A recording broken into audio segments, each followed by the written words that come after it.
Can I have her look at the computer? I'm not able to move back and forth. Sure. Okay, sorry.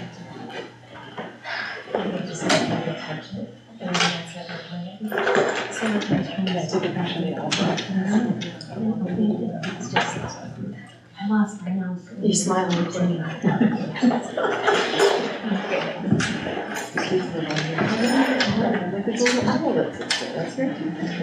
Okay, are we ready?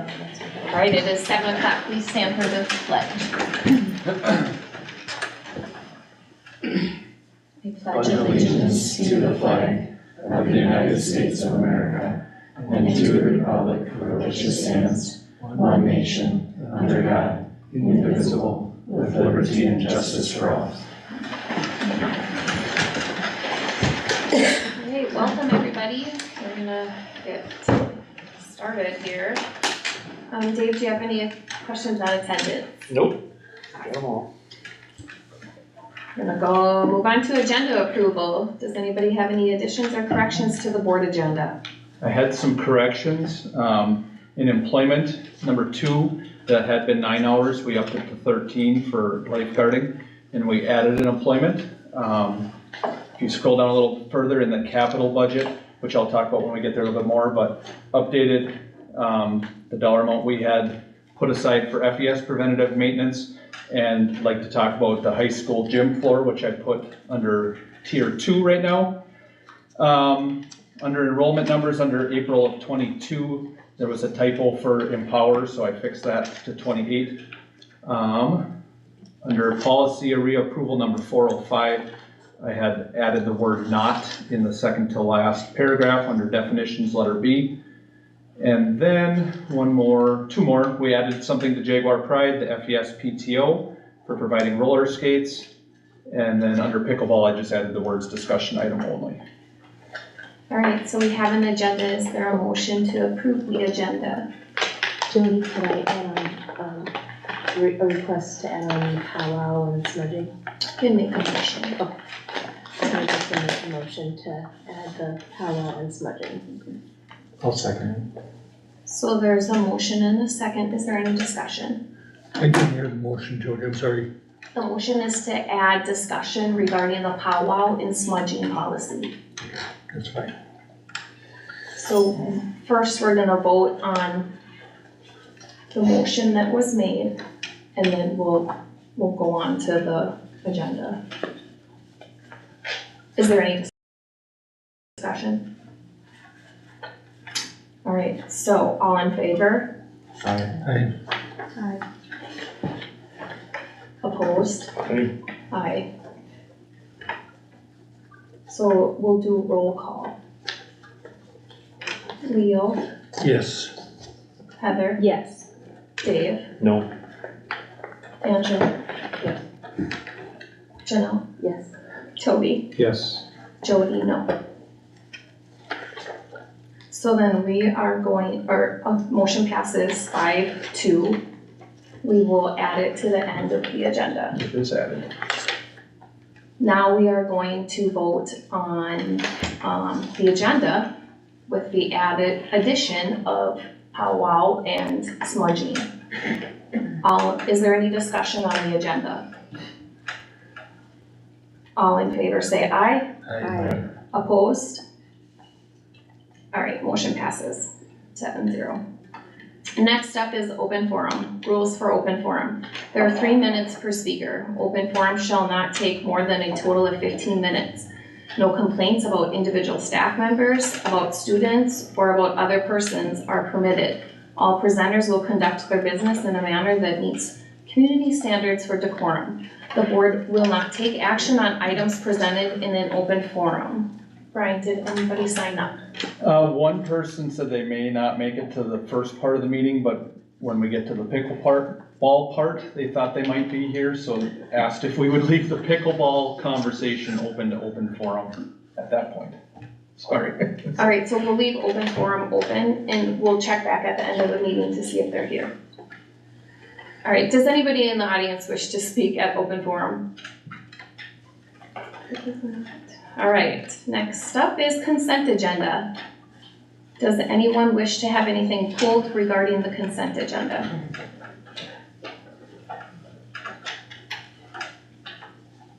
All right, so then I am looking for a motion to approve the consent agenda. I'll make the motion. I'll second. There's a motion and a second. Is there any discussion? All in favor say aye. Aye. Opposed? Motion passes 7-0. Next up is bills. If you have any questions on the bills, please state the page number and the bill number. Did anybody have any questions regarding bills? I did, but I don't remember the page number. Do you have the check number? I have the item. It was, Halo Transportation. We have one special ed student that we transport out of district, per their IEP, and that's the cost to transport that student to and from school. Perfect. Thank you. So I do believe it's page 493966, just for your reference if you want. Okay. Thank you. Did anybody else have any questions regarding the bills? If not, I'm looking for a motion to pay the bills. No, make a motion. Is there a second? I'll second. There's a motion and a second. Is there any discussion? All in favor say aye. Opposed? Motion passes 7-0. Next up is the superintendent's report. Just number 2, just please pay attention to upcoming board meeting dates that are coming this month. I'll continue to send reminders and things like that, but there's quite a few meetings coming up here in the next few weeks. And then just the last update, both teacher and support staff negotiations are completed. I'll have the support staff agreement ready for the school board in May. And there are still a few managers that we need to negotiate with this spring, which I hope to do at either the end of April or very early May. But that's what I have for my report this month. Does anybody have any questions for Brian regarding the superintendent's report? All right, thank you, Brian. We will move on to high school report. Kim. Good evening. We're well into Q4. I can't believe it's already the last quarter of the school year. It's pretty crazy that how fast it's gone. The first agenda item on my report is just some attendance updates for Q3. We're at 90% for attendance so far, which is great. Always continuing to strive to do better. And then also enrollment numbers for the last few years. I know Brian has that later in the agenda, and since I did this on the first, he did it on the third, we had 2 more students added, which is great. We have been kind of seeing an uptick in students coming back from online schools, a couple coming from different schools, so attendance is always changing at the high school. Number 2 is just registration, scheduling, and budgeting. Bonnie and Brian and I are meeting tomorrow again to talk about next year and things like that. So we're always still in the process of trying to finalizing class schedules and those types of things based on enrollment numbers. We have a few ITV classes from ECMEC too that we're waiting on numbers for. Other schools haven't given us their exact registration for our online classes. So once that's done, then Katie will work on finalizing our classes and schedule. Hopefully have that done by May this year. Number 3 is MCA testing updates. We did make a change over the weekend. For science, we were originally going to do 8th grade and 10th grade on 2 different days, and when we had our training last week, Amanda Murphy brought up just some concerns about having classes in the hallways when kids are testing, and so we're going to change it and have all 9th and 10th grade test on one day and do it all on 3rd floor so we can shut down the floor and not having kids going to their lockers in between classes, so that we can make sure that it's quiet testing environment. So that's going to be the change. Instead of doing it on 2 days, we're just going to do it on the 1 day for science. And then the next 2 items are some discussion items. I wanted to update you on our middle school MTSS plan. Our MTS team is looking at, again, moving 7th and 8th grade up to the 3rd and 4th floor to kind of keep middle school separated from the high school. I know we've talked about that before. We're continuing to move forward with that plan. I've talked to the teachers who would be moving, and our map should be ready to go here this week on what that plan looks like. But for sure, all the 7th grade classes will be on the 4th floor, and then a few will be on the 3rd floor so that we can kind of have our 7th and 8th graders in one space next year, which is great. Again, talking about our win time being 7th hour, so we're having reading intervention, math intervention, and our homework help type of classes all 7th hour, so we can really focus on what students need in that 7th and 8th grade time period, which is gonna be great. Looking at 2, our junior high handbook, that's still in the process, no real big updates on that. And the next thing is something I wanted to talk about with the board and get some feedback as we're looking at our J Crew proposal. And what we're talking about is on the first day of school, just having our 7th, 8th, and 9th graders coming, along with a few upperclassmen. That would be our J Crew leaders that would kind of help with our 7th and 8th graders doing some small group type stuff. And so you can click, if you click on that link, there's the kind of the proposal of what that would look like. Again, all teachers would help with this. So if there are teachers that would be teaching 10th, 11th, and 12th grade, they would be joining in with the 7th and 8th grade classes and help supporting the kids. So they would be a part of that day, teachers that would not have kids there. And so the schedule kind of looks like what each hour would look like. So our first hour would be like a pep fest. We bring all the kids to the gym, hype them up, welcome them back to school, get them excited. And then teachers would walk them to their lockers. Second hour, we'd have 7th graders decorating their lockers, kind of decorating their space, making it feel like theirs. 8th graders would go to their lockers, and then 9th graders, we'd bring them to the FAC and talk about credits and about driver's ed and all those big things in 9th grade where things really change. So that would be done second hour. And then 3rd through 6th hour, we would do different expectations. So teachers would talk about our phone policy and do some activities along with that, what it looks like in the lunchroom, what hallway expectations are, and be really deliberate on teaching those expectations with those students, having our J Crew leaders help model those things, do some fun activities, and really help try and bring them to the high school in a positive way and get them adjusted without the upperclassmen being there. And then 7th hour would be the team building type of thing. So I just kind of wanted to ask the board what your thoughts are, if we could move forward with kind of putting together an official proposal for you next month. If you have questions, concerns, thoughts to bring back to the team as we go forward. I think it's a great idea. Yeah, I would concur. Especially the expectations part. Okay. Is there anything to be done for the 10th through 12th graders then? 10th and 12th graders would not start on that first day. They would start on the second day. That would be a big change. So then they would miss a day of school? Yes. But you would have some here as student leaders, Yes. correct? Yep, student leaders would be here, yep. What's the advantage to not having the upperclassmen go to school on the first day? Less people in the building, we could have more staff than helping with the 7th, 8th, and 9th graders. We'd have them in with the 9th graders talking about credits and classes and what kind of the trajectory of high school looks like. Having less kids in the building, so there's just less going on. It can be overwhelming for our 7th graders on that first day with a ton of kids in the building, just trying to make it about them and getting them excited and ready to go. Other schools do it that way too, and just thought it would be something to try. So laying out and setting those expectations on day one Yeah. versus trying to figure it out as they go along. Yeah. Yeah. Can we ask the three behind you Yeah. what their thoughts would have been coming into 7th grade and having? I think it's a good idea.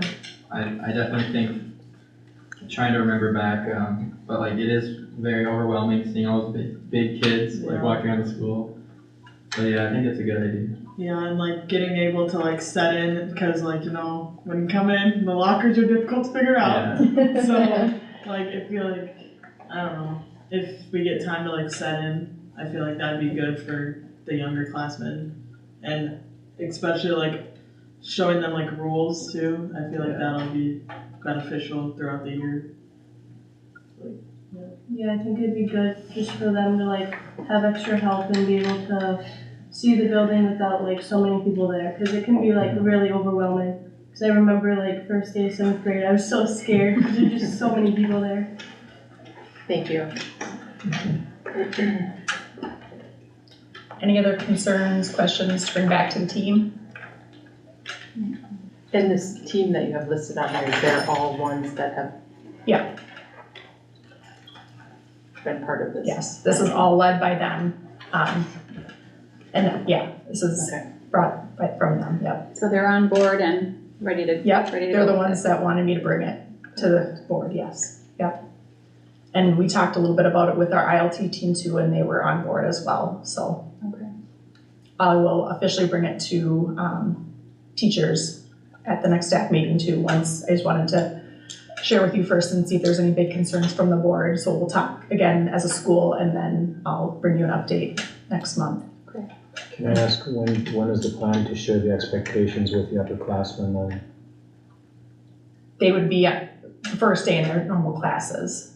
Which is really the second day? Second day of school, yeah. So then the second day, we'd run like our first full day of school for everybody. So then they'd be going to their normal classes just like everyone else, and then going over classroom expectations then too on that second day. So it's kind of like you get the first day of like the school-wide stuff, the big stuff that we've noticed concerns with this year and we've had challenges with to really hit those big things on that first day. And then the second day, going over more like classroom procedures and things like that as a building, which would be everyone. Yep. One question I have is, how do our upperclassmen compare test-wise to like Pine City, East Central, Mora, regarding the different subjects? Are we on par with our neighboring school districts, or are we struggling? Are we above the state averages? That's a great question. I don't have that off the top of my head, but I can put that together for you for sure. Because if we're struggling, I don't want to give up a day of class time. I was a seventh grader and we had 7 through 12 in the high school, and I survived as did everybody else. So maybe you'll make a friend, meet a mentor in the hallway. Hey, I saw you playing that basketball game, or maybe someone will, say some kind words to a seventh grader who's a 12th grader. Yeah, and that's why we'd have those upperclassmen there that first day to kind of help. Sure, and that's great, but I think our 12th, 10th, and 11th graders also need some class time and contact time with their teachers. I'm not sure, depending on how we're doing academically compared to the neighboring school districts, I'm not sure I want to give up a day of school. I'll get that put together and have Brian share that with you. Okay, can we share it with the board? Yes, absolutely. Thanks. So you want me to compare Pine City, Mora, East Central? Right. Anybody else who'd like? I think that's pretty comparable. I mean, those 3 districts should do it. So you want to just look at our 10th grade scores, or you want 7th, 8th, and 10th? Yeah, I think 7th, 8th, and 10th would be just fine, just see where are we doing with our underclassmen too. And the state averages. Sure. Thank you, Kim. Absolutely. Kim, am I right that most of our discipline problems are 7th and 8th grade especially? Yeah. So this could address that, and then could help a lot of things. Yep. That's the main focus of our MTSS team this year, is looking at our junior high students and how we can better support them. And so everything that the junior high MTSS team has been doing is looking at some changes for next year to help support those kids. So that's the goal. Kim, when is 7th grade orientation? It's the Wednesday of workshop week. How long are they in the building? 2 hours. 2 hours? Yep. And what is the attendance for 7th grade orientation? We have pretty good attendance. I would say like 60-75% of our kids come to that. Higher than that. Higher than I that? bet Okay. you'd be higher than that. Yeah. So they come in, they have like we have a quick meeting, and then they go and practice their schedules and go to their lockers, and then they get to meet with coaches and stuff and talk about extracurricular activities. So that's kind of how that schedule goes. Goes pretty quick. So we did talk about doing it during that time, but it goes pretty fast, and it'd just be nice to have a couple different touch points. We'd still do orientation just like normal, and then this would just kind of be their first day, getting them into the swing of things, and then second day would be officially going to their classes, so. Okay. All right, well, thank you. If you have any other questions, just let me know. Number 5 is School Messenger. We are looking at applying for a grant. The grant is due tomorrow to pilot School Messenger, and it's basically very similar to Remind, except it has some added features. And the main feature we like about Remind is that there'd be a safe arrival type thing, which addresses some of the communication challenges with parents notifying with absences, being able to notify, like if a student's absent different periods, things like that, it would send out automatic messages versus the office having to call. So it'd free up the office to call on more specific cases, like there's been several days we haven't heard from you. Amy in the office spends a lot of time making those phone calls. Sometimes it takes her all morning to do that, and so this would help parents be able to just text in or message in quickly if their kids are absent, so that she can make phone calls when we're not hearing from parents and things like that. So Jess sat in on a demo with them, and it is quite expensive. It's like $20,000, so we're not looking at spending that money because next year, but there's a grant option so that we could pilot it for 2 years and have it paid for and just see if we like that. There would be an option to go away from our mind and just use this for everything. But just trying to figure out ways to free up time in the office so that we can focus on some other types of things. So just wondered if anybody had any questions, concerns about that. Go ahead. What is the response that Amy gets back from when she makes phone calls? Not a lot. I don't know an exact number, but she spends a lot of her time calling and leaves a lot of messages, and this would allow parents just to be able to quick text back and just check in. They could do things ahead of time, and just free up some of that time. So a lot of schools use this. East Central uses Messenger to do their communication. Did they give you any feedback? They like it, yeah. And this would be district-wide, Yes. correct? Yes. No, it's fine. All right, does anybody have any other questions for Kim before we move on to the students? All right, thank you, Kim.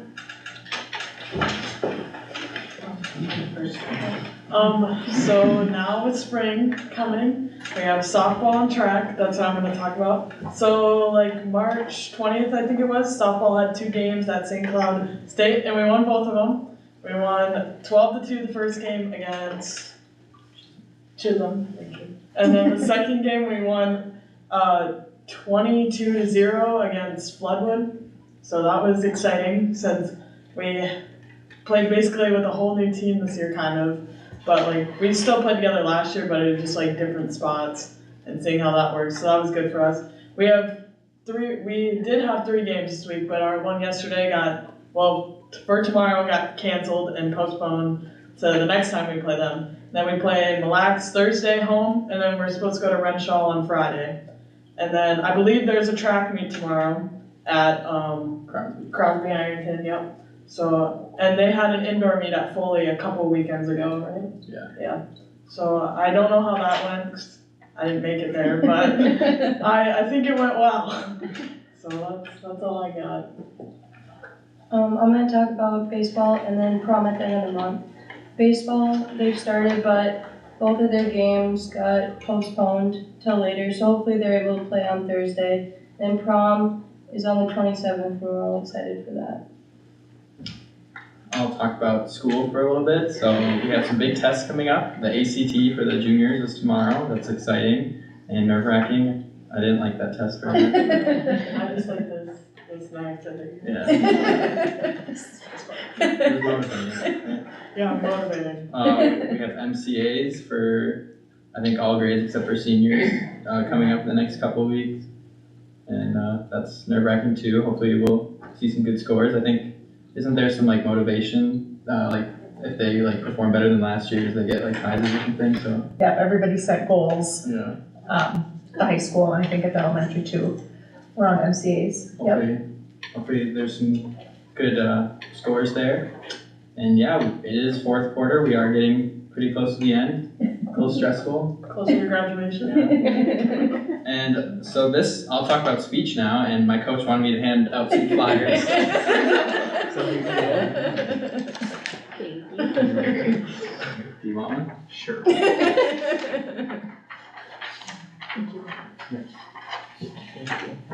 I'm ready to do it. I got you. Thanks, I will be there. Okay. Okay, so this Thursday we have Oh, thanks. a pre-section meet, where all of our kids, I think we have 6 of us, will be doing like a public performance to help us prepare for this big section meet on Friday. And so this Friday we have the section meet, and the top 3 in each category go to state. And we have a pretty strong team this year, so all of us could potentially get to state, and that's what we're hoping for. Yeah, state is next week, so it would be appreciative if we had some people go to that public performance. That's all I have. Any questions or anything for us? Matthew, on that speech performance, do all the team members speak? Yeah. One of John has a baseball game that night, so I don't think he'll be able to, but everyone else should be speaking, yeah. Sounds great. Thank you, kids. Next up is Bonnie. Good evening. Matthew mentioned something about testing. That's kind of our first topic. We do have MCA testing coming up April 18th at Hinckley Elementary. This Wednesday, Mrs. Lee and I will be doing a big kickoff for our Hinckley Elementary students. We're going to meet with them per grade. It's baseball themed, so we're hoping to knock it out of the park, but we're going to be playing a game with them, setting goals with them. Classroom teachers have already set goals with them, so we'll talk about that, different ways to help them reach their goals. Just really get them to buy into the importance of this test. So we'll do that for both math, reading, as well as 5th grade science. Number 2 is just a variety of different things we are doing here at Hinckley Elementary. Finlayson doesn't do candy bars in the spring because PTO does them up here. But we've hit 25% of our goal already at Hinckley, so we'll be having pajama day tomorrow, in case anybody wants to pop in. Wear your PJs. Kids are really on board, but we do a number of different fundraisers at the schools, just to be able to offer different programming and opportunities for our kids. Preschool, we're looking at 5 days a week next year for both locations. So excited about that. That is one of the feedback that we took when we did a survey of, like, I have to pay for 5 days a week daycare, whether I bring my kid there a day or 2 or 5. So try this, see if it'll help our enrollment there, as our pre-K numbers are down this year. 3-year-olds, possibly 2 days a week at Hinckley and 1 day a week up here in Finlayson. We'll have one of our teachers who are running both of those locations, as well as FE on family nights. We're going to do family nights one night a month, and that's worked out pretty well. They just had our second to last one tonight down in Hinckley. So before and after school care at Hinckley Elementary next year, this was a company that had reached out to me, asked if I was interested in doing that. Doesn't cost us anything except for a room. They do all the staffing. Our staff can work that if they are interested and works out with their schedules. The only downfall I see with this program is they just service K through 6. There's no pre-K in it, and that's just a different licensure. So super excited to bring this opportunity, I guess, to our families who are looking for a couple hours after school. Field day, we have field days dates planned. Obviously, weather will be important part of that to see if it kicks off the way we have it planned or not, but we are going to invite our parents out to field days. And one of our most exciting numbers are number of JAGPAs given out to our students. Last year, our total was 1,703. And at the end of quarter 3, we were at 2,000. So our staff are working super hard to recognize what our kids are doing, meeting those PAS expectations. Both buildings have roller skating. They came in today. Something that our kids don't do a whole lot of, so it was entertaining. I didn't get on them either yet. I will. But really a fun opportunity for our kids to explore something different. And then Wednesday we will have an anti-bullying show coming into Hinckley Elementary. That was a donation that was provided by the Hinckley-Lions. So we're looking forward to what that message can send to our kids and see if they can bring it or stick with that message through the rest of the year. Questions, concerns? Any questions for Mrs. Scollard? Thank you. Thank you. Next up is technology. Jessica. Hi, I wrote basically a love letter to everyone, so I'm just gonna kind of simplify it, too long, didn't read sort of thing. I have found in coming in as the tech director here that there were a lot of devices in our inventory that were outdated, and I mean beyond outdated.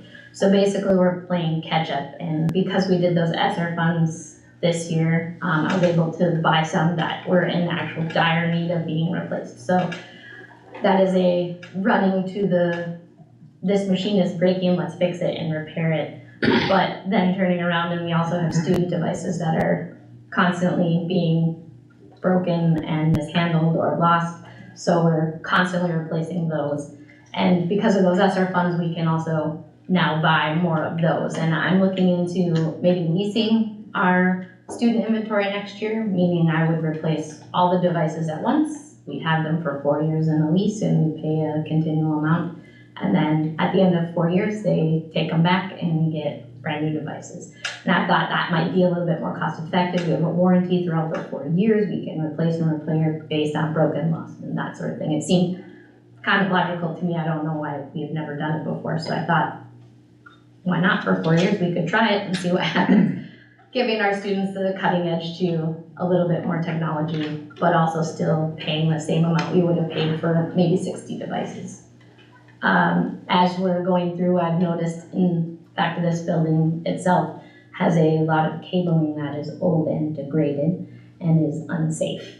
And what that means is we need to plan for infrastructure changes across all buildings that I have to allocate funds, and luckily we have an E-rate program, so we would only pay 80% of a project, bring in cabling, bring this back up to code and get it a little bit more healthy. It is safe, I didn't mean to say that, it's just out of code by now. The elementary, Hinckley Elementary is also facing that, and Athlo, the high school. So these are just things that were never kept throughout the tenure of other tech directors. So these are things I deal with every day. They become a lot, so I apologize that most of my notes were kind of scary, but you know, they're just gonna have to come in stride. We need new server for our cameras. That's a vital risk and important to our students and to our faculty from a safety standpoint. That comes first. We need devices to teach our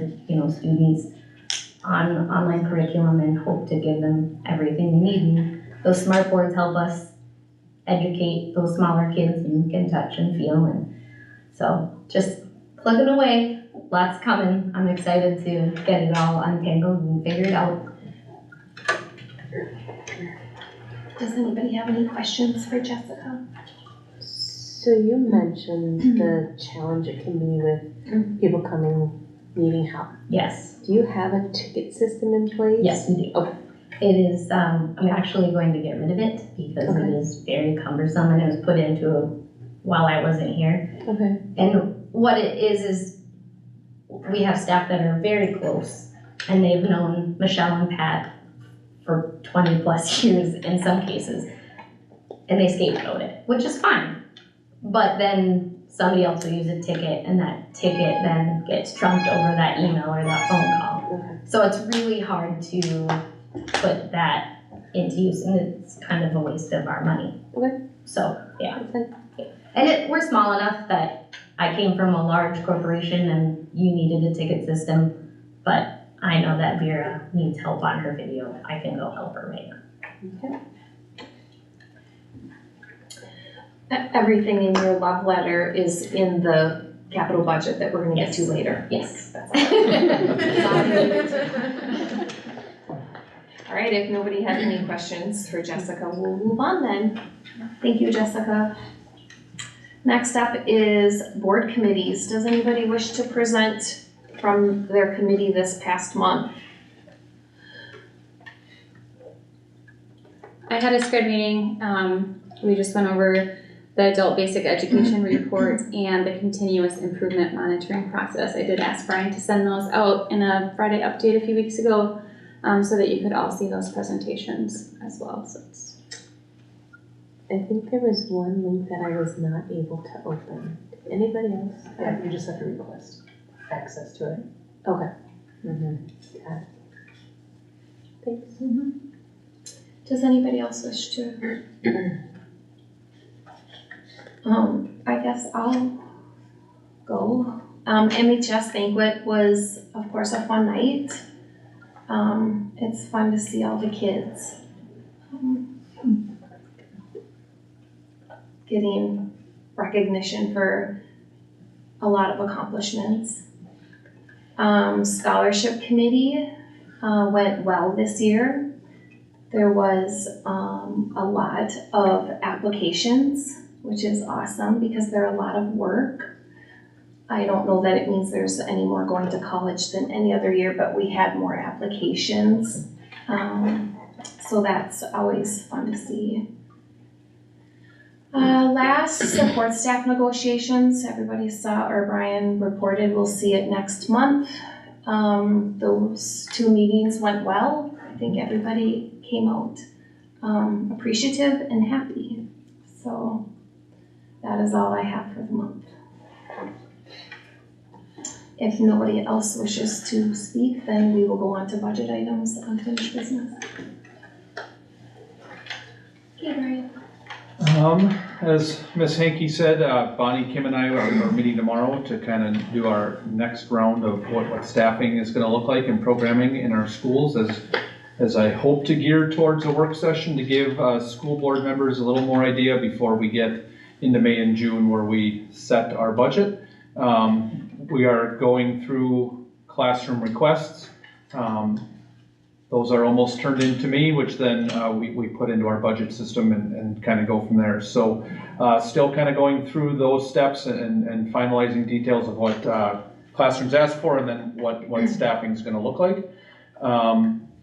A typical action item, which is the next topic I'd like to talk about, is our capital budget. We typically approve this in April.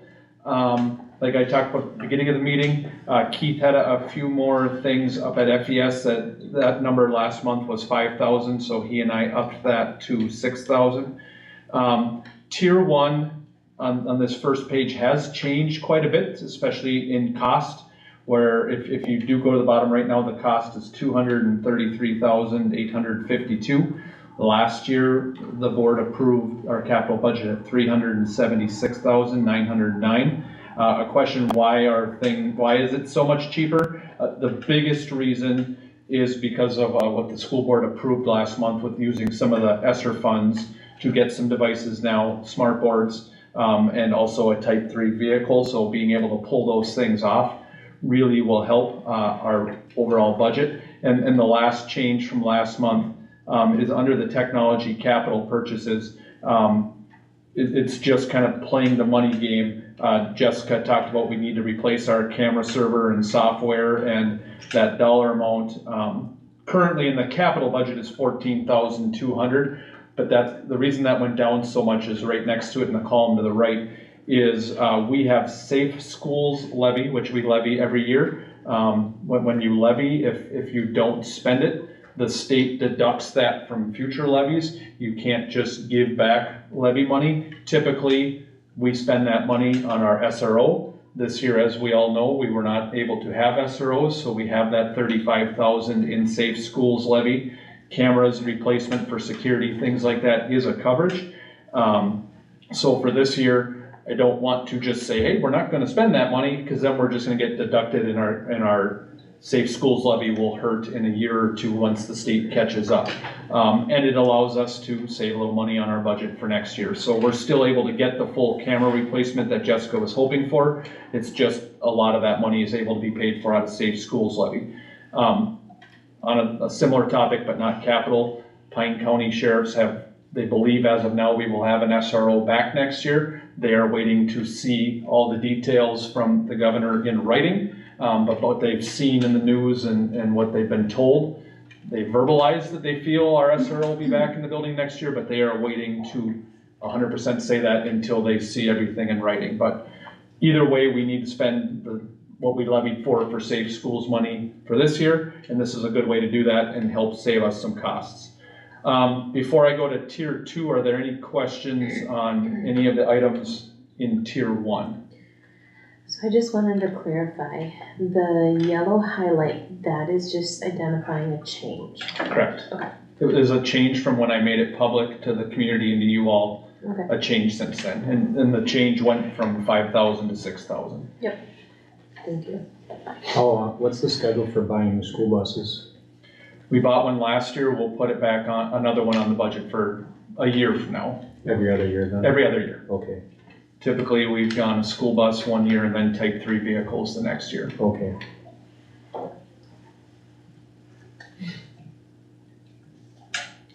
If there's no questions on that, I do want to talk, tier 2 is typically stuff that we feel we can still wait. And I did add something to this. We've talked on and off about the high school gym floor in the cafeteria gym. We have gotten our first quote in now, which, as you can see, this is without talking about a quote for the bleachers, which I'll get to in a second, but just for a wood floor gym in the gym by the cafeteria, it's $365,465.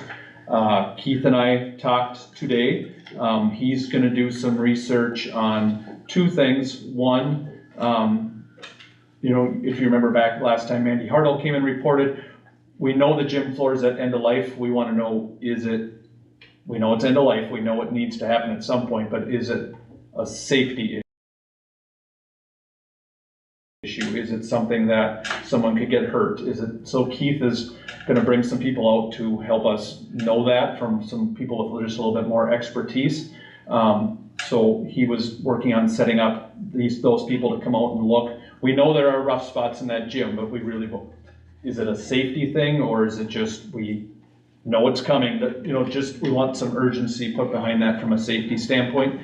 And the other part of that, we need to get a quote, which Keith is working on, of moving the bleachers and what that looks like, because obviously the bleachers would need to come off from the walls, and what does that look like? What does that cost to move them?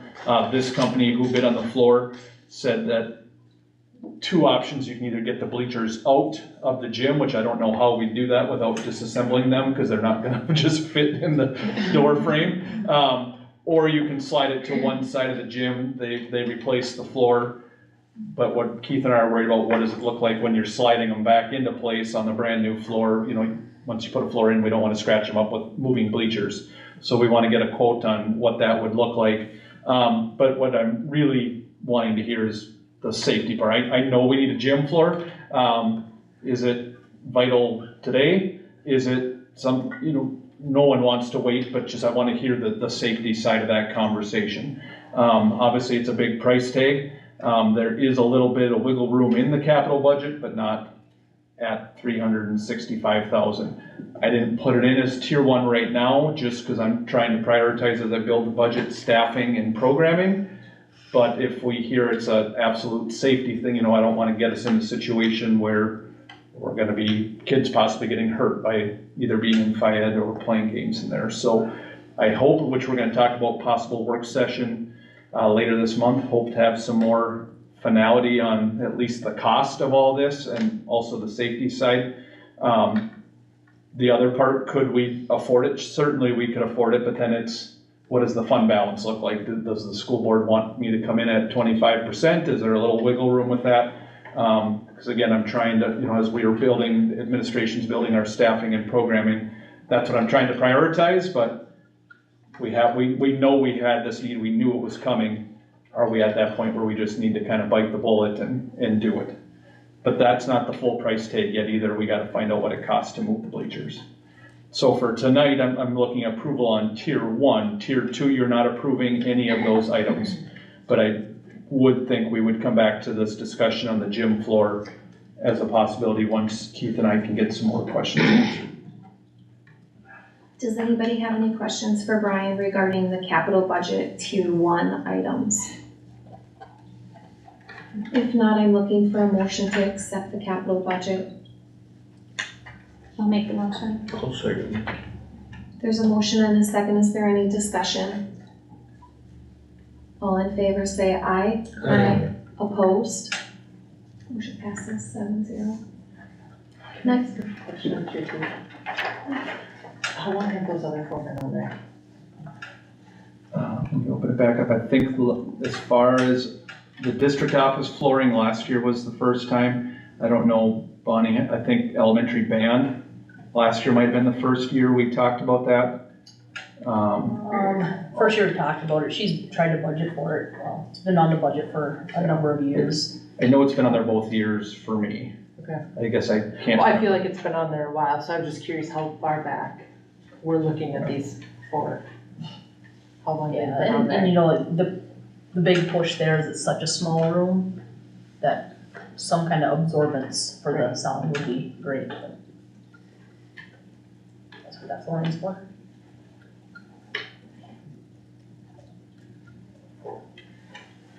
Alright, moving on to school board goals. Does anybody have any question, or sorry? The school board goals are mostly unchanged. I did add just there's a statement at the very top. Otherwise, the school board goals are basically exactly the same as they are this year, but added just some statements at the very beginning where we're striving for excellence at all levels of leadership and organization support, with working with suggestions from staff and partnership with staff and families, and then also putting in a piece where we want to get student voice where it's practical. So otherwise, the goals are the same as this year. I think they are important and things that we should always continue to work on. But I'm recommending the 24-25 school board goals that are the same as this year, but with those added statements at the top, that we want to encourage the partnership with all the citizens, staff, and students. Does anybody have any questions? If not, I'm looking for a motion to approve the 24-25 school board goals. I'll second. There's a motion and a second. Is there any discussion? All in favor say aye. Aye. Opposed? Motion passes 7-0. Moving on to letter C, you can see April 1st was 75% of the budget year, and we've spent about 69%, a little bit over, of our expected budget, which again, I know we talk about it every month, it's not perfect, but it's good to see that we're under at least where we are according to the calendar year. I mean, it's not perfect science, but if we're over, that's a much bigger problem, because we know there's some expenses that come at the end of the year with end of the year wrap-ups, but glad to see that our expenses are still under where we are in the budget year. The revenue projections have not changed. I hope to have it much closer in May, at the May meeting, to what the end of the year will be. I have another meeting this Wednesday to update that again, especially the special ed part is what we're looking at, and what our enrollment will be. Those are the two pieces that I need to iron out as I build the revenue side. So I may have an update by the end of this week, but this revenue projection is unchanged from last month. You can see enrollment numbers, and again, I had that correction for Empower. I think I had typed 278. We've never had 278 kids in Empower. But I think our enrollment grew a little bit, but I know probably even since April 3rd, we've had some kids both enroll and unenroll. So even at this point of the school year, middle of fourth quarter or beginning of fourth quarter, our enrollment probably fluctuates by 1 or 2 kids, either way, for sure weekly, if not daily. But the last letter D, what I'd like to talk about, I'd like to schedule a work session, and these 2 dates, doesn't have to be, these are the 2 dates that I picked. I know a lot of you are parents, and we may need to work around some sporting events and things like that, but I'd like to have a work session either very end of April, very early May, to talk about, just so you can see what we're doing for staffing, budgeting. So as we get to May and June, there are not a lot of surprises on what the budget's gonna look like. So I threw out 2 dates of April 22nd or April 29th. Typically work sessions are in Hinckley. Typically we start at 6:30, but all of that's kind of flexible.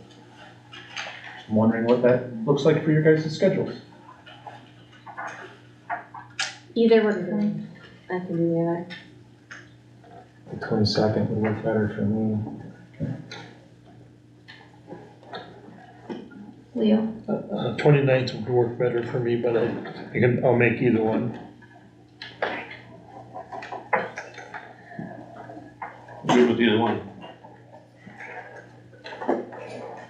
22nd? It's fine, Abstract meets both nights, but I'll make the 22nd work. Do you wanna go earlier, later?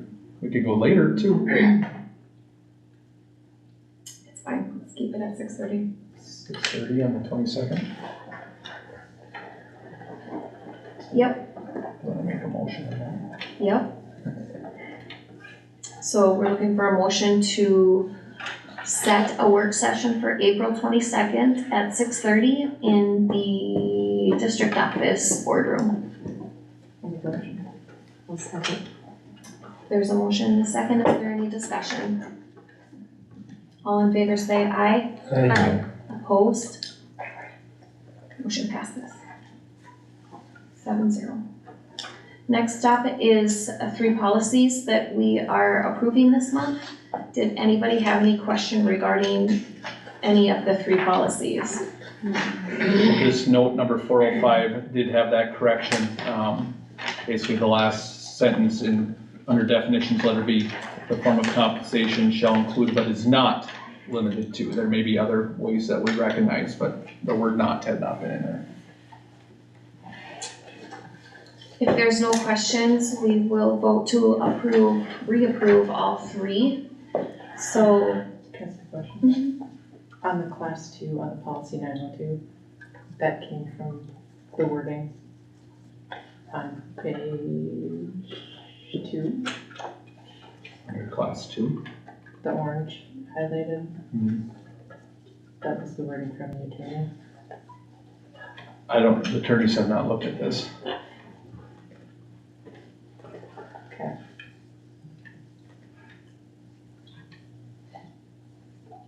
Who made up that wording? Do you know? Assuming the advisory committee or Becky and Pam?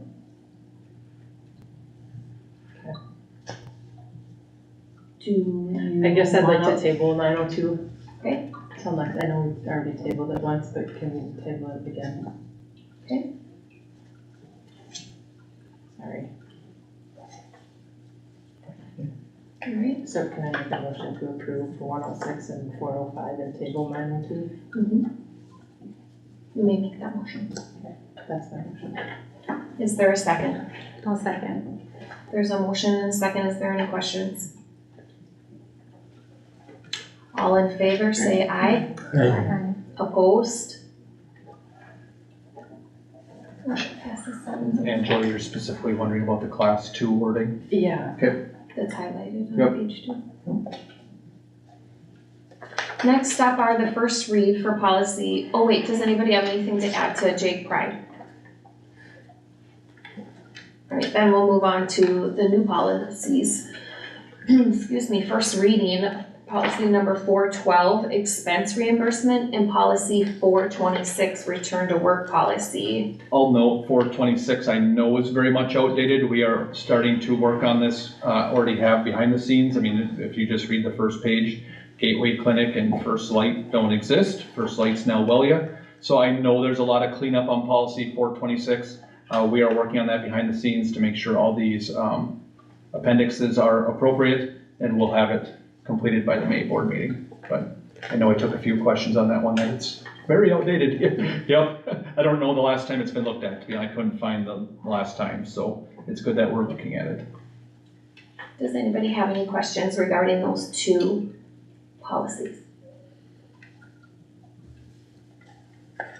Alright, we'll look at them next month. Then next up is discussions on flags. I just put this on the board agenda. I know we had received some communication last month regarding both the Minnesota state flag and possibly flying the POW flag. Just wondering if the board would like me to do any more research on that, has any thoughts on that. So I can kind of know what we want to do. We're talking about like for the high school there. Like what? That was what the specific letters were about. I'm assuming was the flagpole by the high school. I mean, we fly the flags at all 3 buildings, but I believe the letter we got was specifically about the high school outside the district office. And the state flags that were mentioned were I believe the Minnesota North Star state flag and some older state flags. I know the state has approved a new state flag. Just wondering what your guys' thoughts are, or if you want me to do more research on either of these. I don't have a strong preference, I guess, either way, so if somebody else did, I wouldn't.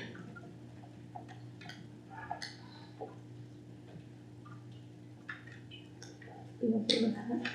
Or we could leave it as they are flying now, is the other option too.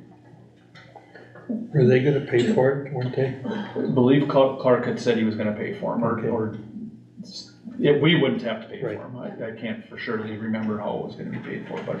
So what's gonna be added in the POW one? The POW, and then do we wanna change the Minnesota state flag that we're flying the old one, or the most recent one, before it was just approved? Not the one that was just approved, but the one before that. So do we wanna change that? Imagine we should put the current one up there.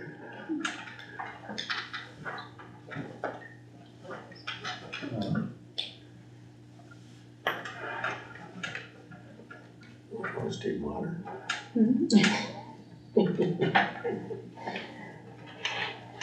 I don't know if there's a right or wrong answer, I have not done a lot of. Policy that we have to fly the I Minnesota? haven't found in our policies which flags we fly. The policy, we have a Pledge of Allegiance policy and some trainings, which Clark also brought up for elementary and high school kids, but I don't know if we have a policy on which flags will fly, not that I've read. What does Clark recommend?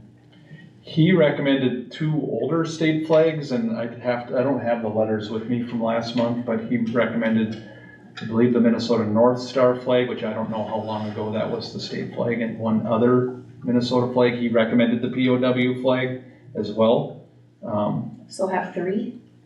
Well, yeah, US, whichever state flag, and then POW flag. Is there any state policies on current stuff? I mean, is there? I haven't done I can certainly do the research, I just haven't yet. Yes, I think have to fly being. Yeah. I can find that part I out would like first. to know that. Okay, I will It's find out. surprising that the state didn't have some rule. I think over the years, he's asked us to move the flag in the new gym to a different spot. And I believe Keith is planning on doing that to the opposite side of the gym this summer, but I'll check with Keith on that too. Clark is, and I believe Clark is correct that it should be when you walk in the gym, you see the United States flag, and ours is on the side of the entrance. In the new gym or something? In the new gym. Okay. I will do some reading up on state rules and regulations regarding the flags and have a recommendation next month. All right, now we are moving on to your pickleball. Same discussion, we also received communication on possibly adding pickleball lines here in Finlayson. Wondering if the board has any feelings on that. This was brought to me, that wasn't something I was seeking information on, but as we were working through transportation, a Finlayson community member also brought up in the same email, what about adding pickleball lines onto the tennis courts up here? So again, I haven't done much research on this, wanted to see if the board has any direction for me. I don't know if anyone out there is willing to partner with us to help with cost. I believe pickleball is maybe more popular than tennis, I don't know that. But It has been growing in popularity. I've known several people that are on leagues. My kids enjoy it, so I think it would be a good idea, a way to help with the community, with them using it, so. And didn't one of them have in there that there may be grants yeah, available? and they had thought, they weren't certain that the Finlayson Lions may have helped in the past or had grants in the past, so I could certainly look to see. Are they open all the time so the community can come and use those courts all the time, whenever? Okay. I believe so. Okay. is it one or the other, or can, I don't understand, or know that, but or can they pickleball and? I believe you can tennis? have both. I mean, pickleball's a smaller tennis with paddles instead of tennis rackets, but that's saying it very naively.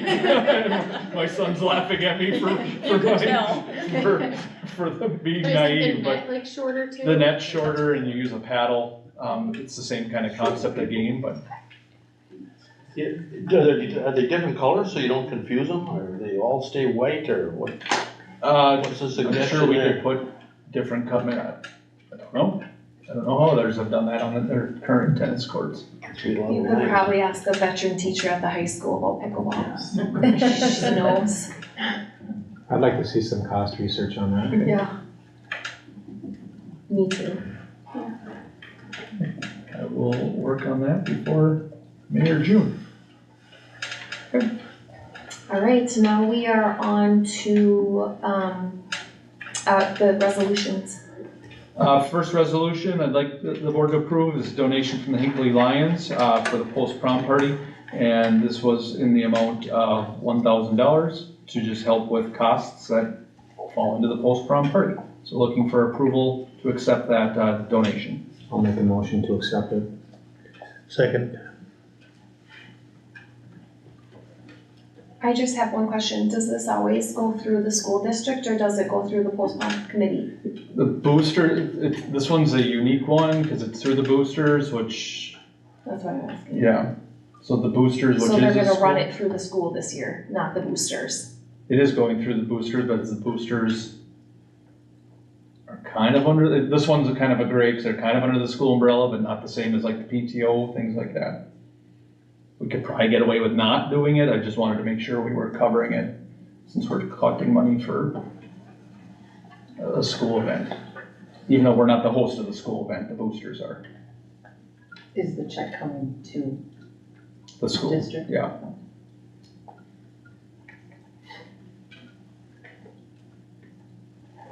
So there's a motion and a second. Is there any other discussion? All in favor, say aye. Aye. Opposed? Motion passes 7-0. Next up is one more. Second resolution from the Hinckley Lions for $600 to help the funding of the HES anti-bullying program. So looking for approval for this donation as well. I'll make that motion. I'll second. There's a motion and a second. Is there any discussion? All in favor, say aye. Aye. Opposed? Motion passes 7-0. I know, that's what I was going to do. All right, next up is the discussion on smudging and the powwow. So I just requested it to be added because I had some more calls from some community members. And one parent was upset with her Finlayson Elementary students. She missed some of the communication, not realizing that her kids would be there. Her kids' feedback wasn't very positive. So the 5th grader had mentioned that it was very loud and it hurt her ears and she had a hard time breathing. And then their 3rd grader had said that they were asked to walk in a circle and was pretty embarrassed. And then her high school son has been having severe allergic reactions since this winter. So he didn't want to be in study hall, so he went to the powwow, which could have caused some significant complications for him. So she was just kind of concerned about that and wanted me to bring that to the board. The other part is I just wanted to hear feedback. How did it go? For those that did attend the powwow, because I wasn't able to. Because it seems like there are a lot of mixed emotions from what I'm hearing from community members. I thought I'll go first from what I had known of the planning and with doing smudging for the first time. I thought it went as well as at least I had mentally prepared for. The smudging part happened before anyone who didn't have that permission slip or from the schools that they would not have been there for that. Only the adults that participated in the powwow or the kids who had permission slips participated in the smudging. That happened from about 12:10 to 12:15, 12:20-ish. The actual powwow started at 12:40. By that time, the smoke had cleared out. There probably was still smell in there at that time, but the smoke had cleared out of the gym. But I thought from the planning organization and what we had hoped for the powwow to be, I thought it went as smoothly as it could. I had not personally taken any concerns since Friday, but I'm glad that you brought that up because I was not aware of that. But from at least my spot, I thought it went as well as we were planning it to. Yeah, and I did encourage them to call you and talk with you. But obviously it was last night, so Yeah. I don't think you're gonna take any calls then. Probably not on a Sunday night, but I don't know, we had some other board members there. I don't know if you guys want to share your thoughts. I was there almost the whole time. I was there for the smudging and I didn't feel there was standing smoke. I would kind of consider what was in a smudging bowl or what was in a sage. It is very much like a cigar smoke. That's the amount of smoke that's coming out. I think all 6 doors in the gym were open.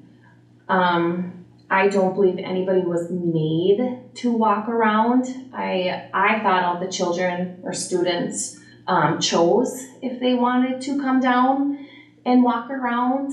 I didn't see anybody making, and there was plenty of students that chose not to and sat and observed.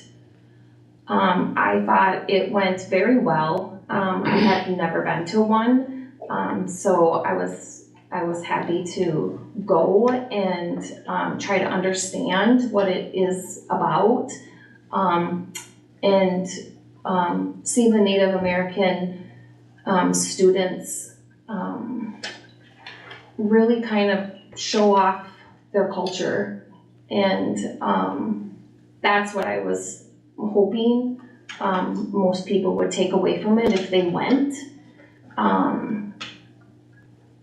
And it was not smoky in there when the general public came in.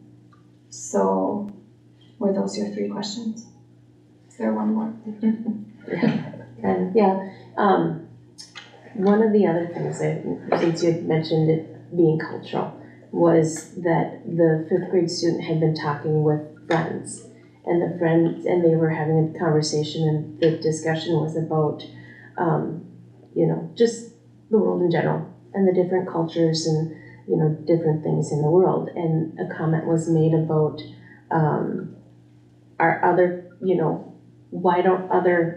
isn't there other recognition for cultures? In a specific example was all the German people in Finlayson.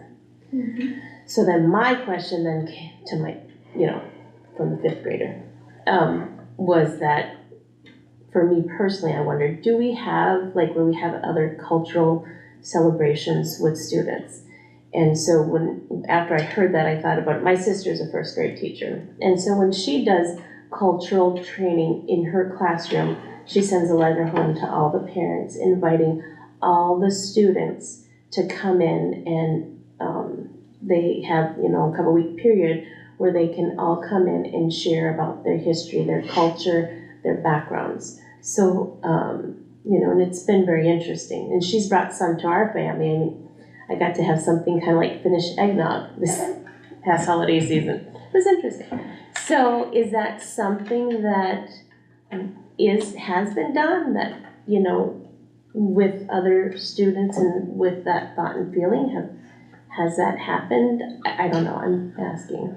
Yeah, I couldn't say with certainty. I do know, especially with our new Amplify curriculum, that it really goes into depth in different cultures, different religions, different everything. Mm-hmm. Now, do teachers go into having cultural celebrations? I don't know that. I could find that out for you. I think it would be, we've done it in the past, and it's hard for some kids who don't have necessarily the family support at home to help them learn about their own culture, if I even know what that consists of. But it's definitely something, get some feedback from teachers. We used to go to the Festival of Nations, but I don't know what that was tied to. I almost think it was the Spanish. No, I wasn't in Spanish. Yeah, I went to and I wasn't in. I was in German, so. I think I was in Spanish, but a long time ago. So then I used to do that. another thought process that I had is, we've kind of talked about how to connect the community and the schools and everything. You know, is that something that maybe we could invite, you know, people to share, you know, kind of like a forum, you know, kind of like an event where, you know, grandparents, families, students, so it's not, like you said, if you have a student that doesn't have a strong support system, they don't want to be on the spot. But if we invited them in and we had like an open event where people could share about their cultures and so that they could learn more about each other, your history, your background, because that does shape who we all are.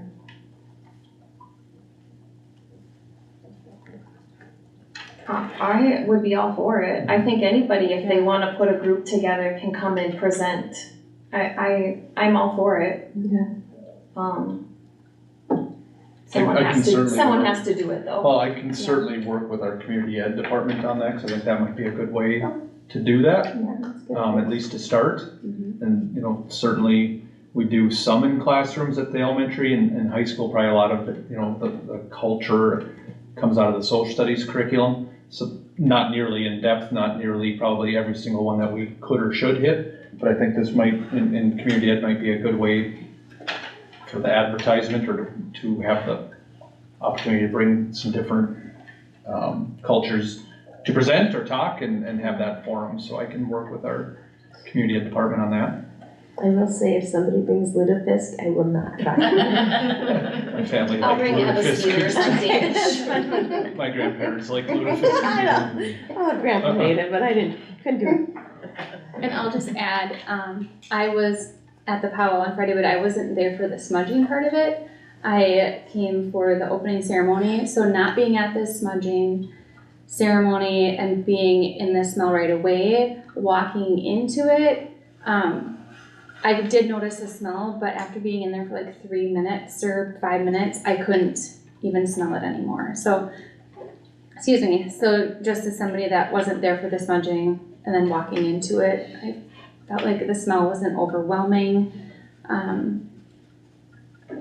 The noise, I wouldn't say it was any louder than at a basketball event or, you know, a pep fest that the kids have.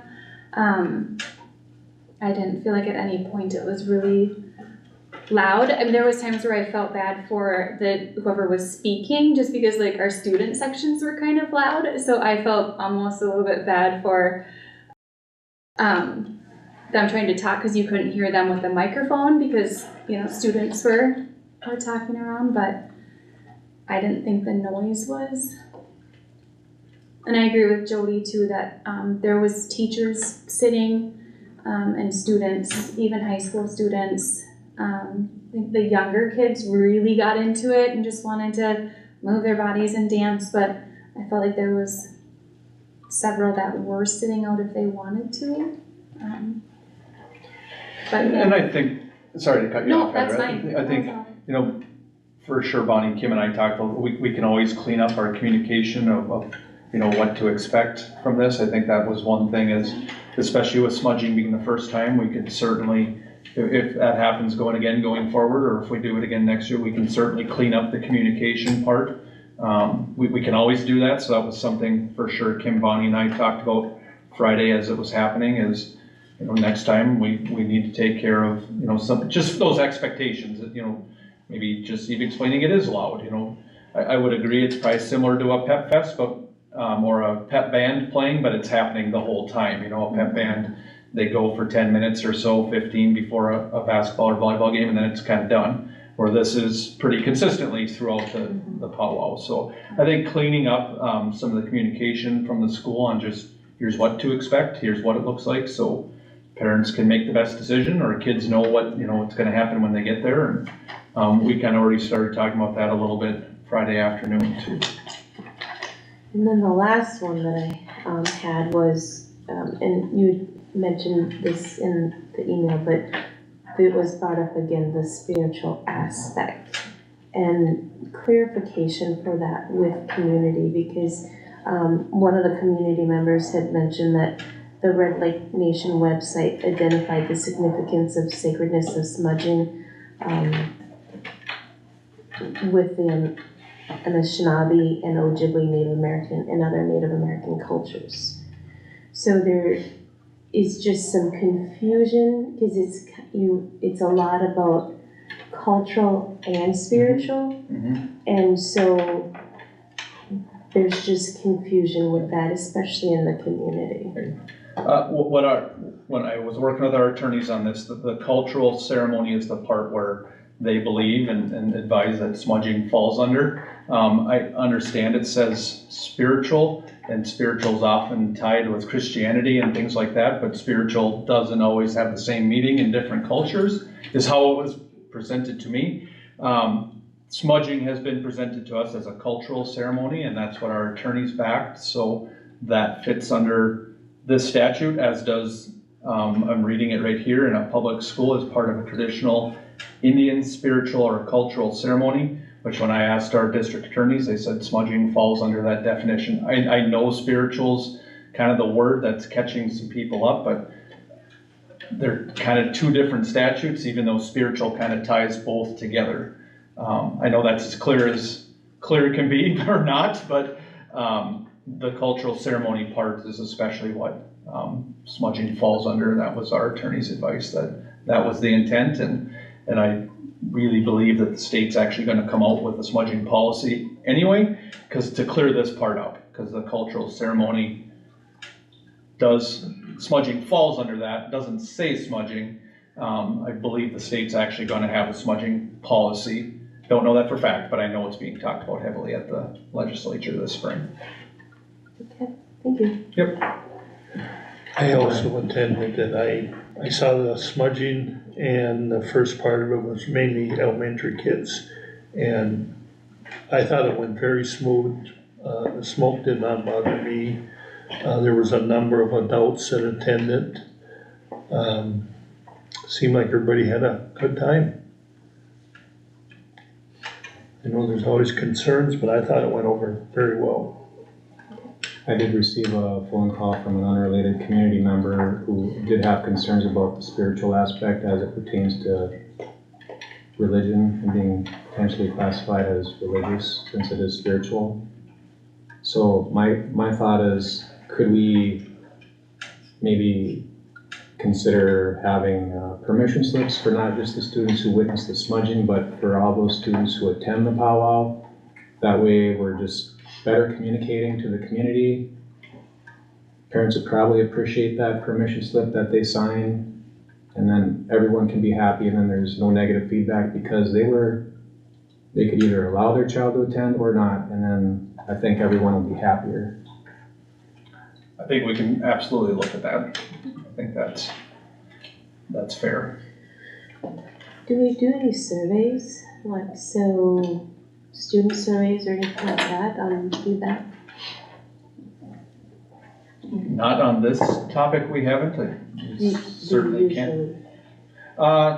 Usually probably not. Okay. I think we probably all get some kind of student feedback, but probably not regularly do we seek student input, unless it's something new or different. I think the last time, at least that I can remember, is when we moved graduation was probably the last time we surveyed students, and so we probably don't do it enough.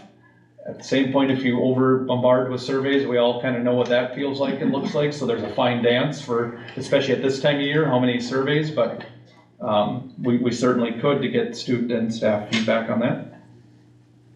Can we ask the students? Yeah. Were you guys able to? I'll go first. I was on vacation last week, so I was. Her answer's easy. Oh my, I was flexing, so I didn't go either. Okay, I was able to attend, and I think it's really cool. I think it's a really cool experience for all students to witness their culture. But I have concerns about like cause I've heard a lot of like feedback about the powwow and a lot of it's like, well, I didn't really understand it. So like, I feel like to have it in the future, there needs to be a better understanding of the students so they can like understand like what they're watching and what they're witnessing. Yeah, that's. And some staff have given that feedback too, is maybe we need to do a little more teaching leading up to it, or teaching for our students and staff. And then so I think that's something we can work with our Indian Ed staff on is, yep, we can do it, we can see what it looks like and feel like, but let's teach what it means or what the significance is. I think we can add some depth to that. They have some MCs who are trying to talk the students through what this is or what that is, but drums playing and a bunch of people in the gym, it's hard to always get all the depth of that. So I think that's something we can look at is to help teach a little bit deeper. That was my question too. Is there any kind of like MC that's telling the students what they're about to witness? There was, hard to hear, being honest, and but I think we can improve on that. But yes, both years we've done it, there has been an MC who was kind of talking the crowd through what it is, what's happening. But I think we can look at maybe adjusting or tweaking that going forward. Maybe it'd be nice if the MC could speak when there's no drums beating. Mm-hmm. Or if that would be a proper thing, if they could do that. I think most of the time. There was just 500 students in there. Yeah. 400 students in there talking. So I think that was the majority of it, and correct me if I'm wrong, our microphone is not the best in that gym. And so that, I think. Replace that, sorry. If you're not skilled, That was that maybe mic one of the issues also. Yeah. You have to have that mic right up to your mouth. Yeah. And he seemed like a pretty soft-spoken person anyways, so I think that added to being hard a bit too. When I started, they honored the POWs and the flags that way. I thought it was pretty classy, pretty. Each branch of the military. Yeah. And I was amazed how long those people could dance around in that circle. I'm going, oh man, I'm glad I'm sitting down. But smudging, we've all had a campfire and maybe a little bit of wind changes and blows a little bit of smoke on you. That was way worse than any kind of smudging, because 3 of us were sitting together, and before the ceremony, they had a wing, I guess, and a smudging, and they just bathed us in this stuff. And it wasn't offensive at all, and in 2 or 3 minutes, you couldn't smell it. I mean, it was, when I got back to work, I asked everyone if they could smell smoke on me. And they said, no, kind of smell like gas and oil, but they can't smell any smoke on you. So, I mean, it was not offensive at all, the smudging part. So, and there was 3 people smudging in that room, but, yeah, that's all I got. It was interesting. And there's no lingering smell in the room where the smudging was? They're probably, after it happened, that the smell probably lingered for a little while, but by the end of it, I don't think there was, and I know for sure I had a staff member who had to go back and check some things, about that 4 o'clock hour, that there was no smell left. I think And the that smell. was upstairs. Yeah. Yeah, I think the smell had cleared out pretty good while the powwow was going on. And I was sick last meeting, so I'm sorry. You wouldn't have wanted me here anyway. And so when we were talking, or when smudging was brought up, it was kind of my understanding that it would be more connected with the powwow. But is it going to be more on a regular basis, or how is that going to look? We haven't worked out that full schedule yet. We've trialed it a couple times in the building. What I'm trying to be sensitive of is the smell, how fast does it clear out, the smoke and the smell, and then being sensitive of those who I know have some allergic things, and so I'm working through that. and I don't want to disrupt classes. So we've had 2 trials after hours when staff and students are gone. So we're still working on how often, when, where. That hasn't all been ironed out yet. I told the staff, let's get through the powwow, let's see if there were any things that got brought up at the school board meeting. Then plan to kind of talk with them and what's this gonna look like going forward. So I don't fully know that answer. We've talked about a lot of ideas, but we haven't there is no new scheduled date coming up this week. Like I said, I was wanting to get through the school board meeting to see if anything was brought up that we need to address, but, so I will update you all as we iron out those details. I really want to be respectful of the classrooms and those who I know have, and I'm sure there's others that I don't know, but I know of some allergic, people who maybe have some allergic reactions, things like that, who are nearby where we're potentially thinking about doing this. So I want to work all that out before we do it during the school day, and make sure that we're not disrupting the education and the learning.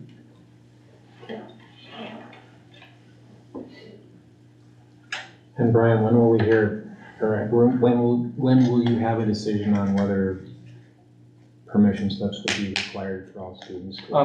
We have an admin meeting tomorrow. I can talk about with these guys and with the ed staff and update you, probably by the next board meeting even. Sure, sounds good. Can I ask Toby a question about that? Sure. Oftentimes we do like an opt-out versus a permission to come in.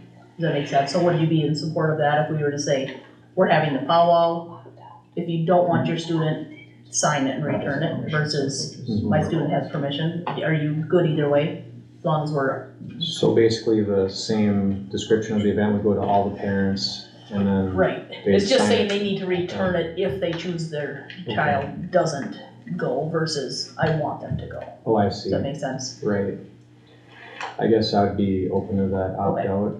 Perfect, I just wanted to make sure that we covered that in case we went that route. And that would be like a paper slip sent out, not like some online slip that maybe a parent would not see. We generally try and do both, especially at the elementary.